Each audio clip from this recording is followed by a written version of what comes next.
Rupert Bell, TalkTV's royal correspondent, joins me now. Hi, Rupert. Good evening, Petrie. No toe sucking in your family this Christmas? No, everything above board. Everything above the knee, well. at least. Indeed. And John Bryan was the aforementioned individual who was that's involved. right. Yeah, it was her financial advisor, wasn't it? I think it was, and they were photographed, I think, somewhere like in Saint-Tropez at the time. And caused quite a stir, as you can imagine, 30-odd years ago when it happened. But last year, Fergie was actually in Norfolk. She stayed at Wood Farm. We just never saw her publicly last year. But so what's happened is it's gone an extra step. And with the fact that I think the King is bringing all aspects of his family together, except for a couple in California. And it seems like everybody else, you've got Camilla's, the Queen's grandchildren and her children from her first marriage there as well. You had, obviously, the extended family of the Kings, your Princess Royal with her grandchildren. So it was a full-on, it was a big table they needed, that's for sure, if they were all sitting around having lunch on Sunday. But Fergie was seen, and more importantly, the Duke of York was seen, because I think the King realises that Fergie is actually a positive influence on Andrew while he has to negotiate some pretty uncomfortable times over, well, just recently and indeed in the coming weeks. And I think there has always been a sense of loyalty towards Fergie, because she's never spilt the beans. She's never gone running off to the make a million from her memoirs, although she's done a lot and occasionally says a few things, but nothing has she overtly cashed in by telling her story, although, of course, she has been able to use her position to do things, which I suppose, fair play. Yeah, but who doesn't? You've got a lot of MPs that are doing that as well. So do you think this is payback for her loyalty, particularly to Andrew? Because, as you say, he's been through the mill. There's likely more to come with the Epstein list being published on January the 1st. See who else he knows that he was friends with, perhaps at the time. But she's steadfastly, it seems, stuck by him. She's moved in with him. She's helped him. Yeah, and when you look at the situation, Prince Philip wasn't totally enamoured of her. No. But the Queen always did have a real soft spot for her, just as people used to say that Andrew was perceived as her favourite son. But actually, I think the Queen realised that she was a positive influence, even post the marriage. And that's why she did move in and brought up the children. And they've obviously recently had children and embarking on as young parents, Beatrice and Eugenie.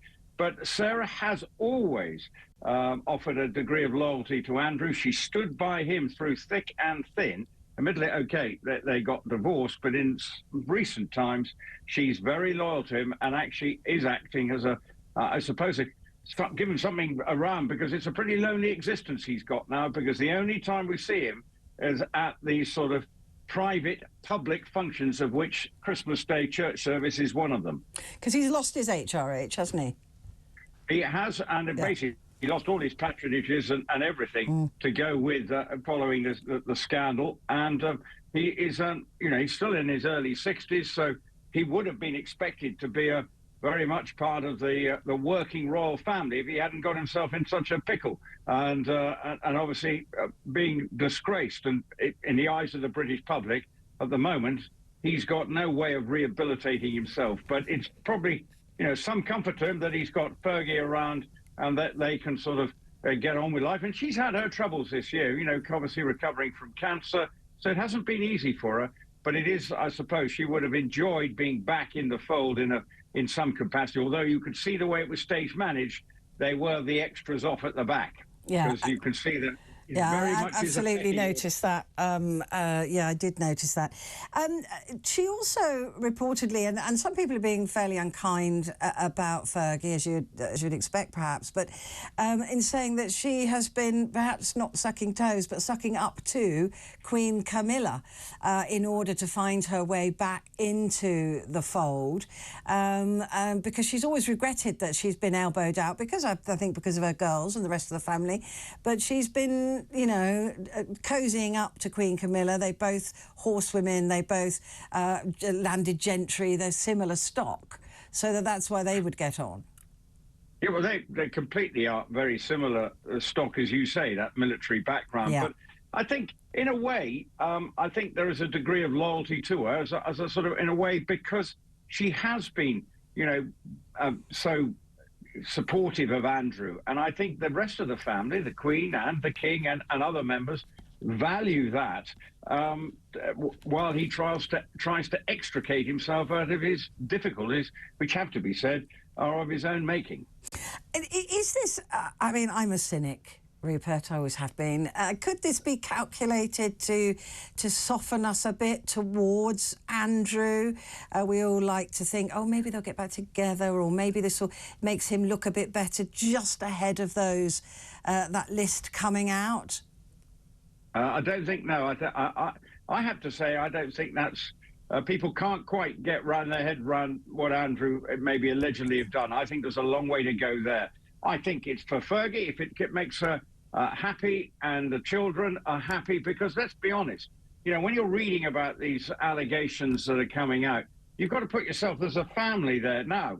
For Beatrice and Eugenie, they've got to, maybe they read and hear about the things that are possibly said that Andrew may or may not have done. Yeah. You know, it's pretty uncomfortable. So to have their mother in a prominent position around to support them, that can only be a good thing. So I'm going to take a less cynical view of it, Petrie. Yes, that it's a good thing, but I don't see any way back for Andrew in a more sort of prominent position and actually having an active role within the working element of the royal family. I'm afraid at the moment he's a prisoner in his own royal lodge. And what about Fergie? Can she walk both paths? Can she be seen in this royal capacity and do This Morning, or sell stuff on, you know, a marketing site, or whatever else she does to make money? I think she can. Look, I mean, you know, Mike Tindall does everything. You know, does, you know, podcasts, and has a very commercial life out there as well. And in a way, you can say Meghan and Harry, that's the life they wanted, a commercial lifestyle without the royal trimmings. Now, Fergie hasn't got a working royal capacity, but clearly we know by association she is a member of the royal family. And yes, it does open doors, and people want to employ her. Well, fair play, because she's got some life experiences. People seem to like her. So if this helps her earn a crust or two, then kick on as far as I'm concerned. But because I do know she is aware of how far she can step beyond the mark, just like you see Mike Tindall always gives us a little sort of snippet here, you know, it's you know, 1 Pint Willie or whatever other sort of nuggets that yeah, he just little bits, just little bits. That drops out, but not overdoing it. But I think you've got to say, Fergie, kick on. As long as you don't start spilling the beans on the royal family, then you might find yourself in purdah like Harry and Meghan. Just finally, if I can take some more of your time, Rupert, the idea that Harry and Meghan, I've read somewhere that they may have been considered for Sandringham this Christmas, but other people are saying, no, they're not. What's the route back for them? Don't produce any more books or documentaries. Shut up.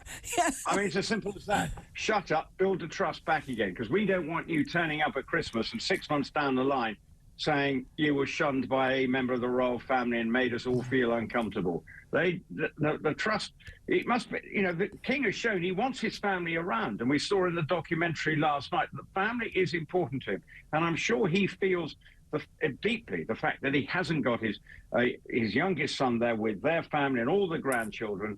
So because at the moment there's a lot of bridge building that needs to be done, and Harry has to lead from the front here. It's not the royal family, it's Harry, because he's produced The Spare, the Netflix documentary, the Oprah interview, Endgame. All this stuff has had a pop at the family. They've said nothing. The ball is very firmly in Harry's court to, if he wants to get back into the court of the King and be seen at Sandringham. Yeah, not entirely sure that's ever going to happen, but there we go. Rupert, it's been an absolute joy. Thank you very much.